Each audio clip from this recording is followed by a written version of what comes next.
Hello, everyone, and welcome back to the channel.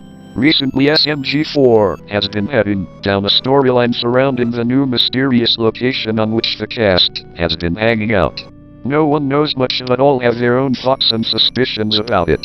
Many have already pointed out the connections between the showgrounds and the mysterious entity that sold SMG4 the demonic keyboard that ultimately brought an end to Peach's castle, like, for example, the same theme song being used for buying the showgrounds and the keyboard and a small TV icon being seen right alongside the name of the property on Fishy Boopkin's work computer.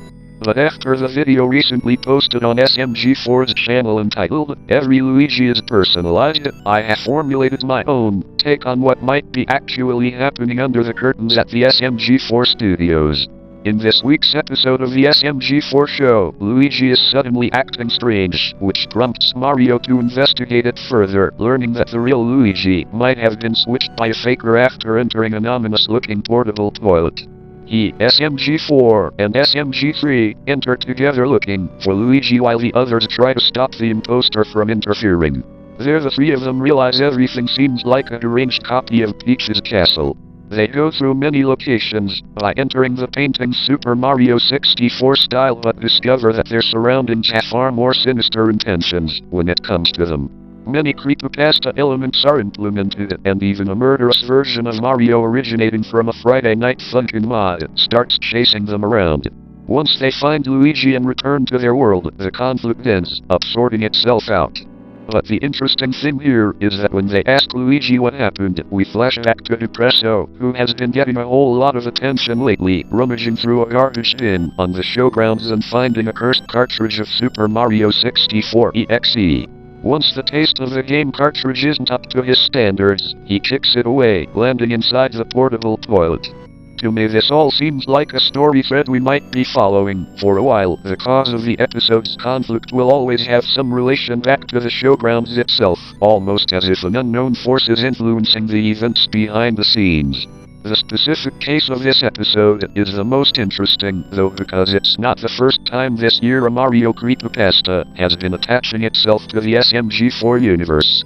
A series of seemingly fan videos had been posted to YouTube around 4 months ago, where the seemingly innocent fan Reject suddenly turned to cryptic messages, threats, all centered around this mysterious figure, an obvious attempt at twisting the SMG4 iteration of Mario into some sort of creepypasta.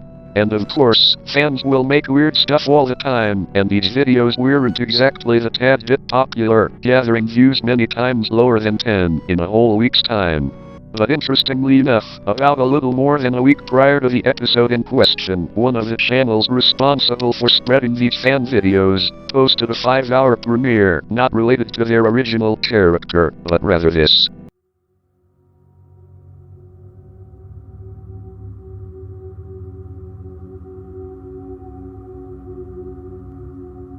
We all know by this point that SMG4 videos are usually written and planned weeks in advance, and that it sometimes affects the series' ability to react to the external world and the fan community.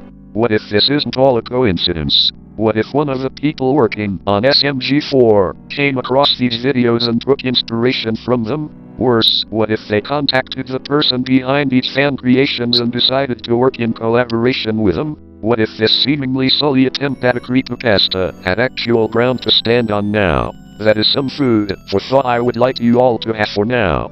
But I want to clarify, I will not be linking to this creator, as I fear putting in jeopardy my integrity and your safety. Since some of you might still remember the occasion in which I blindly trusted a shady source that stated to have access to official, scrapped voice lines from the new TV ad where villain and ended up gaslighting all of you into a possible scam. Thankfully, that one case was just a desperate call for attention from the said individual, but even then, I do not wish to risk it once again with this one. I won't stop you from searching these videos yourself if you so choose to, but remember that this is merely a theory, and all points I made towards this being somewhat official are merely circumstantial. SMG4 and Glitched Productions will never ask for your personal information or other private details through third parties, and if you come across something like that, I highly advise you to not follow through. I just thought this would be a fun and eerie coincidence to point out and share with all of you. I don't either condemn or praise the individual in question, as I do not know them. That is all, thanks for watching.